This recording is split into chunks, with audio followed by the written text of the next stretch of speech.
Assalamualaikum warahmatullahi wabarakatuh. Kami dari kelompok 5, kelas 12 MIPA 5 dengan materi 3 yaitu analisis sistem konsinyasi yang dimodifikasi.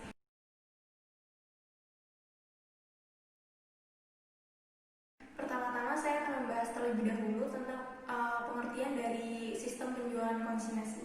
Jadi sistem penjualan konsinyasi adalah sistem penjualan atau penitipan barang dagangan kepada agen atau orang untuk dijualkan dengan pembayaran kemudian, atau istilah singkatnya adalah sistem titip jual. Jadi di sini ada dua istilah yang kita harus tahu pengertiannya. Yang pertama itu adalah ada reseller, lalu yang kedua ada konsinyasi. Jadi reseller itu keadaan di mana agen yang mencari distributor atau produsen, lalu konsinyasi yaitu keadaan di mana produsen yang mencari agen. Lalu di sini ada pemilik produk atau produsen yang biasa disebut dengan konsinyor atau pengamanat, sementara agen yang dititipkan barang untuk dijual disebut dengan konsinyi atau komisioner. Lalu di dalam sistem penjualan konsinyasi ada kelebihan dan kekurangannya. Untuk kelebihannya sendiri, yang pertama yaitu barang-barang yang bersangkutan baru diperkenalkan, permintaan produk tidak menentu dan juga belum terkenal. Lalu yang kedua adalah penjualan pada masa-masa yang lalu dengan melalui dealer tidak menguntungkan. Lalu yang ketiga, harga barang menjadi mahal dan membutuhkan investasi yang cukup besar bagi pihak dealer apabila ia harus membeli barang-barang yang bersangkutan. Lalu ada kekurangan dari sistem penjualan konsinyasi. Yang pertama yaitu modal terlalu lama tertimbun pada barang yang diperdagangkan. Lalu yang kedua, tidak ada kepastian eksportir akan menerima pembayaran.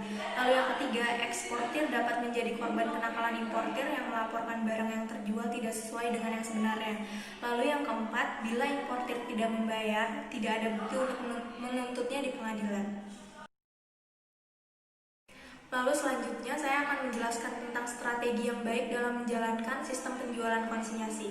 Yang pertama adalah kita harus mengenali siapa partner konsinyasi kita. Jadi dalam memilih partner konsinyasi, kita harus memilih partner yang mempunyai segmentasi yang berbeda dengan kita, atau memilih partner yang mempunyai segmentasi yang sama dengan kita. Lalu yang kedua, kita harus melihat kredibilitas dari partner konsinyasi kita.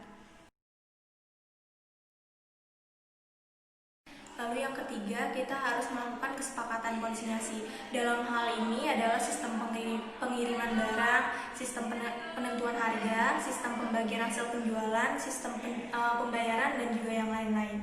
Lalu yang keempat adalah barter promo. Dalam konteks program promosi yang dilakukan oleh kedua pihak terkait dalam menjual barang dagangan. Yang D, ada sistem pemasaran produk. Yang pertama, ada penjualan secara langsung, yaitu penjualan melalui outlet sendiri atau sistem penjualan langsung pada konsumen. Ada penjualan secara tidak langsung, yaitu penjualan dengan menggunakan perantara atau menggunakan saluran distribusi. Sistem konsinyasi ini tidak rumit, produsen hanya perlu mencari warung atau toko yang bersedia menerima produknya dengan membuat kesepakatan kerjasama dengan maksud menitipkan barang dagangan di warung atau toko tersebut.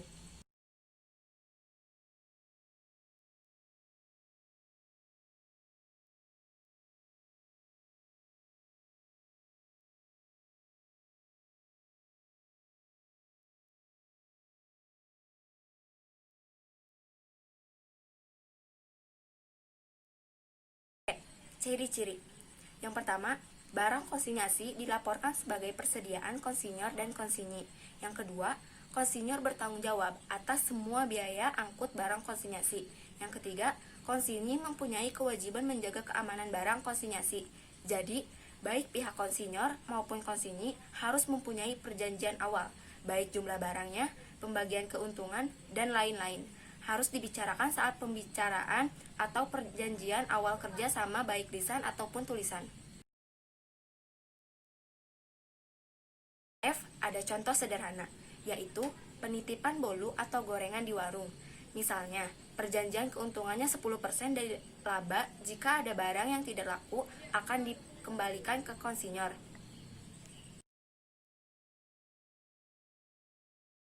Ada cara dan prosesnya. Yang pertama, Prosedur persiapan barang dilakukan oleh konsinyor dan ada keterangan jumlah barangnya. Yang kedua, prosedur pengiriman barang dilakukan oleh konsinyor. Yang ketiga, prosedur pembuatan laporan dilakukan oleh konsinyi berupa laporan penjualan sebagai dasar pembagian keuntungan.